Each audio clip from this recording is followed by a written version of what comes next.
आज की इस वीडियो में हम यूनिवर्स की कुछ ऐसी घटनाओं को देखने वाले हैं जिनके बारे में साइंटिस्ट भी भली भांति नहीं जानते।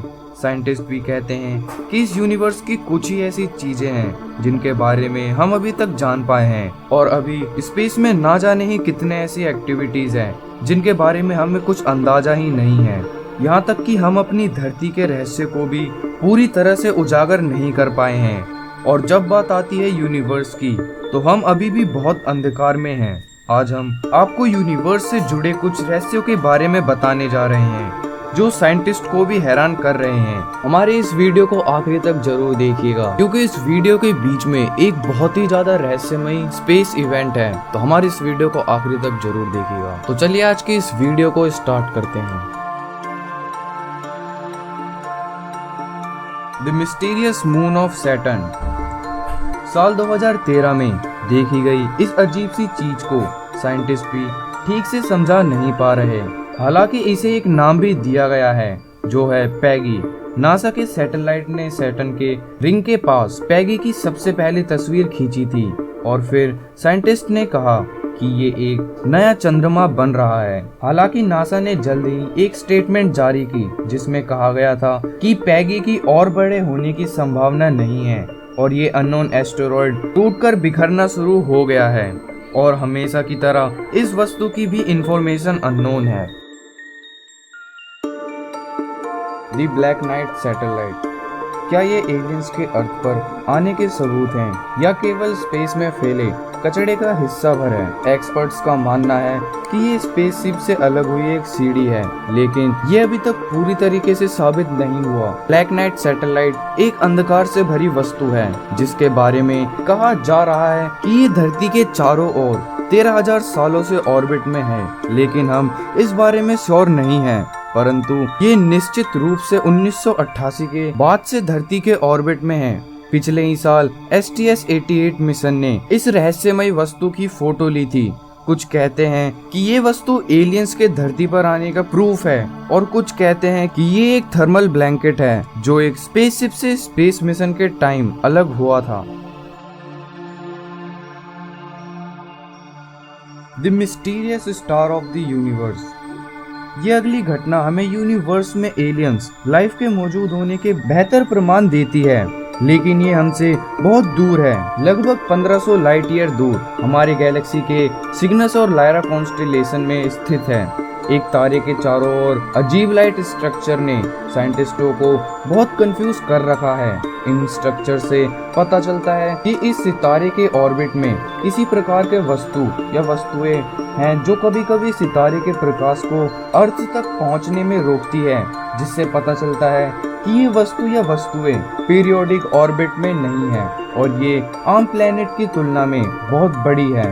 इसलिए कुछ लोग ये भी पूछ रहे हैं, क्या ये एलियंस हैं? कुछ एक्सपर्ट्स का मानना है कि ये एक संभावना है जिसमें प्राइम स्टेट यूनिवर्सिटी के साइंटिस्ट टेसोन ब्राइट भी शामिल हैं, जिन्होंने कहा है कि एक एलियंस हमेशा हमारे द्वारा विचार की जाने वाली थिंकिंग होनी चाहिए, लेकिन ये कुछ ऐसा दिखाते हैं जिससे हम एलियन सिविलाइजेशन के निर्माण की उम्मीद कर सकते हैं। Mickey mouse of mercury planet.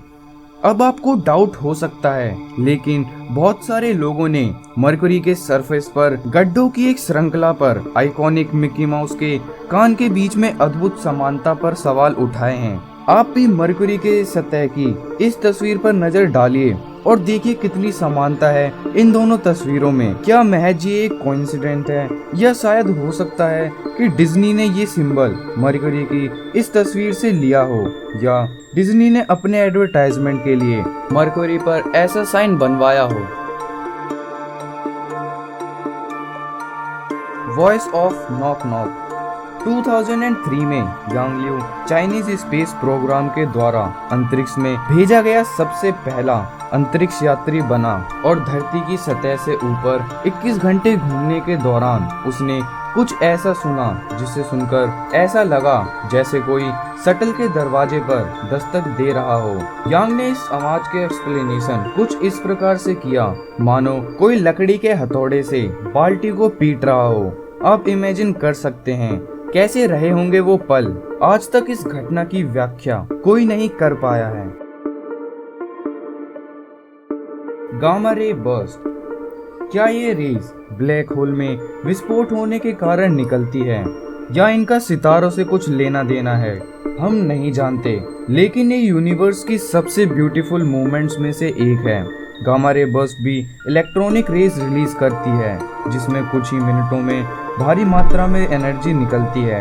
हम केवल 40 सालों से इन घटनाओं के बारे में जानते हैं और ये घटनाएं किस वजह से होती हैं ये अभी भी एक रहस्य है। हम केवल इतना जानते हैं कि हम नहीं चाहते कि कोई भी गामा रे बर्स्ट हमारे प्लेनेट के आसपास हो और हमारा प्लेनेट तबाह हो जाए। दी वाव सिग्नल। 1977 में ओहेसिटी यूनिवर्सिटी के प्रोफेसर जेरी चैम ने कुछ बहुत अजीब देखा जिसने उन्हें शॉक कर दिया। हम एक कंप्यूटर से अजीब से सिग्नल प्राप्त कर रहे थे जिसे यूनिवर्स में बहुत दूर से भेजा जा रहा था। लेकिन इस दिन चैम ने 6 डिजिट वाला अजीब सिग्नल देखा जो ये दर्शाता है कि एक सिग्नल रिकॉर्ड हुआ जो पहले से रिकॉर्ड यूनिवर्स वॉइस से 30% ज़्यादा है। इस मिस्टीरियस सिग्नल की फ्रीक्वेंसी आज भी एक रहस्य बनी हुई है। इस बात का कोई प्रमाण नहीं है कि ये सिग्नल्स कहां से आए थे। Red storm of Jupiter. आपने बहुत विशाल तूफान जैसी घटनाओं के बारे में तो सुना ही होगा जो सालों से जुपिटर की सरफेस पर है। जुपिटर का ये तूफान इतना बड़ा है कि इसके अंदर लगभग 3 धरती आराम से समा सकती है।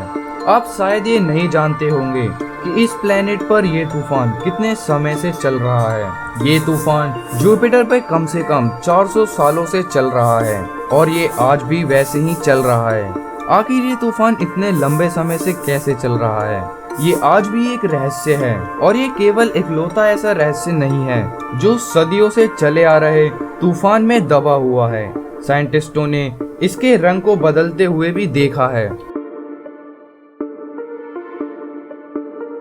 The great attractor. हमारा पूरा यूनिवर्स मोशन यानी गतिमान में है क्योंकि बिग बैंग के बाद सब कुछ बाहर की ओर फैल रहा है। लेकिन हमारी गैलेक्सी यूनिवर्स के स्पेसिफिक रीजन की ओर खींची चली जा रही है। ये अनुमान लगाया गया है कि ये जगह लगभग 200 मिलियन लाइट ईयर दूर है और इसे द ग्रेट अट्रैक्टर का नाम दिया गया है।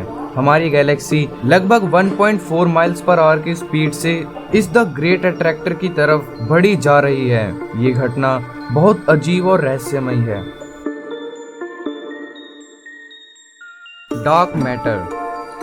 हम जानते हैं कि ये वास्तव में है और हमारी यूनिवर्स 27% डार्क मैटर से बना हुआ है। लेकिन हम अभी तक ये नहीं जान पाए कि ये डार्क मैटर है क्या चीज। इस बारे में एक थ्योरी ये है कि डार्क मैटर स्टार्टिंग में ब्लैक होल से बना है और एक थ्योरी ये है कि ये विंग से बना है, जिसका मतलब है कि ये मैसिव पार्टिकल्स के वीक इंटरेक्शन से बना है। लेकिन ये सब सिर्फ थ्योरीज हैं। हम अभी तक डार्क मैटर को सीधे ऑब्जर्व करने में सक्षम नहीं हुए हैं और ना ही इसके अस्तित्व का कोई सॉलिड सबूत मिला है।